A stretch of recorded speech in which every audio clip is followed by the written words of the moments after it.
Anak-anak, pernahkah kamu bertanya mengapa negara kita hanya ada musim hujan dan musim kemarau? Mengapa tidak seperti negara-negara di belahan bumi utara atau selatan? Assalamualaikum warahmatullahi wabarakatuh dan salam sejahtera. Hai anak-anak hebat, selamat datang di MI Al-Kusnania Channel bersama Bu Julaika. Di video kali ini kita akan belajar tentang pergantian musim, gerak bulan, dan kenampakannya sesuai materi IPA kelas 6 tema 8 subtema 2. Pertama-tama kita akan belajar tentang pergantian musim di belahan bumi utara dan belahan bumi selatan.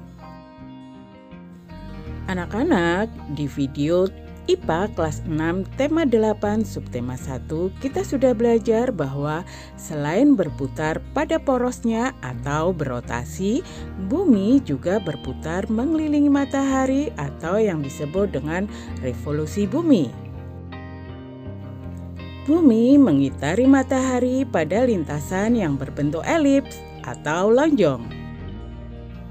Waktu yang diperlukan bumi untuk mengelilingi matahari adalah 365 seperempat hari atau 1 tahun. Poros bumi miring dan membentuk sudut 23,5 derajat terhadap bidang edar. Akibat kemiringan tersebut, matahari kadang lebih banyak menyinari belahan bumi utara atau selatan. Perpindahan posisi matahari tersebut berdampak pada perbedaan 4 musim di wilayah subtropik bumi. Keempat musim tersebut adalah musim semi, musim panas, musim gugur, dan musim dingin. Dan inilah perbedaan musim di belahan bumi utara dan belahan bumi selatan. Pada periode 22 Desember sampai 21 Maret, di belahan bumi utara terjadi musim dingin, sedangkan di belahan bumi selatan terjadi musim panas. Pada periode 22 Maret sampai 21 Juni, di belahan bumi utara terjadi musim semi, sedangkan di belahan bumi selatan terjadi musim gugur. Pada periode 22 Juni sampai 22 September, di belahan bumi utara terjadi musim panas, sedangkan di belahan bumi selatan terjadi musim dingin. Pada periode 23 September sampai 21 Desember, di belahan bumi utara terjadi musim gugur, sedangkan di belahan bumi selatan terjadi musim semi. Selanjutnya, kita akan belajar tentang gerak bulan dan kenampakannya dari bumi. Bulan merupakan satelit bumi. Jika dilihat dari bumi, bulan tampak bersinar terang karena memantulkan cahaya dari matahari. Kenampakan bentuk bulan dari bumi terlihat tidak tetap. Hal tersebut dipengaruhi oleh kedudukan bulan. Kedudukan bulan merupakan posisi bulan terhadap bumi dan matahari. Bulan mengalami 3 gerakan sekaligus, yaitu berputar pada porosnya atau berotasi, kemudian mengelilingi bumi atau berevolusi terhadap bumi, dan bersama bumi beredar mengelilingi matahari atau berevolusi terhadap matahari. Bulan berevolusi terhadap bumi selama 29,5 hari dan inilah skema peredarannya. Hari pertama adalah bulan baru. Hari keempat terjadi bulan sabit. Pada hari ke-8 bulan terlihat setengah bagian sehingga disebut bulan paruh. Pada hari ke-11 bulan terlihat lebih dari sebagian dan disebut bulan cembung.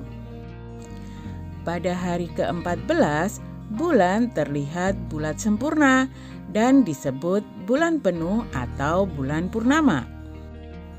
Di hari yang ke-17 bulan tidak lagi terlihat bulat sempurna dan disebut bulan cembung. Di hari ke-21 bulan terlihat setengah bagian dan disebut bulan paruh. Di hari yang ke-25 bulan terlihat seperti sabit dan disebut bulan sabit. Di hari ke-29 bulan tidak terlihat sama sekali dan disebut bulan mati. 1. Ciri-ciri bulan baru, yaitu bulan yang menghadap bumi tidak menerima cahaya dari matahari, sehingga bulan tidak dapat dilihat dari bumi. Fase ini terjadi pada hari ke-1.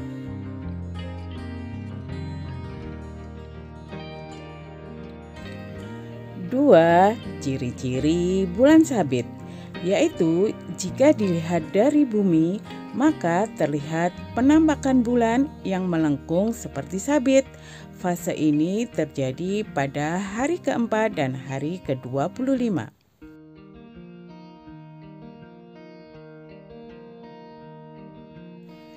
3. Ciri-ciri bulan separuh, yaitu bulan tampak seperti setengah lingkaran. Fase ini terjadi pada hari ke-8 dan hari ke-21. 4. Ciri-ciri bulan cembung, yaitu jika dilihat dari bumi, maka terlihat penampakan bulan seperti cakram. Fase ini terjadi pada hari ke-11 dan ke-17.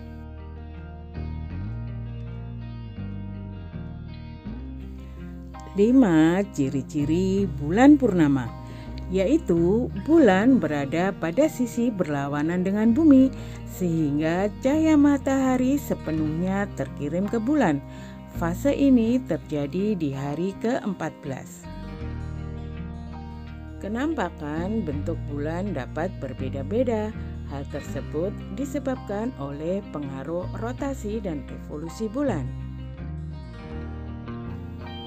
Waktu untuk bulan berotasi sama dengan waktu bulan berevolusi, yaitu 29,5 hari.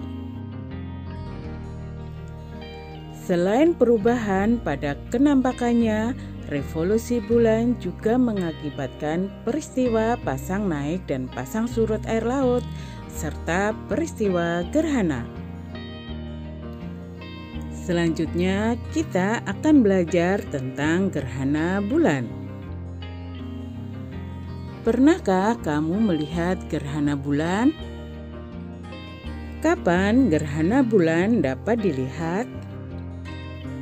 Gerhana bulan hanya mungkin terjadi pada malam hari ketika bulan purnama. Gerhana bulan terjadi ketika kedudukan bulan, bumi, dan matahari membentuk garis lurus. Kedudukan bumi berada di antara bulan dan matahari. Pada waktu gerhana bulan, cahaya matahari yang seharusnya diterima bulan terhalang oleh bumi. Bulan berada dalam bayang-bayang bumi. Bayang-bayang bumi ada dua, yaitu umbra dan penumbra. Berdasarkan letak bulan terhadap daerah bayang-bayang bumi, gerhana bulan dapat dibedakan menjadi 3, yaitu 1. Gerhana bulan penumbra, 2. Gerhana bulan sebagian, dan 3. Gerhana bulan total. Mari kita bahas satu persatu. 1. Gerhana bulan sebagian terjadi saat sebagian bulan memasuki daerah umbra bumi dan sebagian lainnya masuk ke daerah penumbra bumi. Kenampakan bulan sebagian berwarna gelap dan sebagian lainnya terang. 2. Gerhana bulan total terjadi saat posisi bulan berada dalam daerah umbra bumi.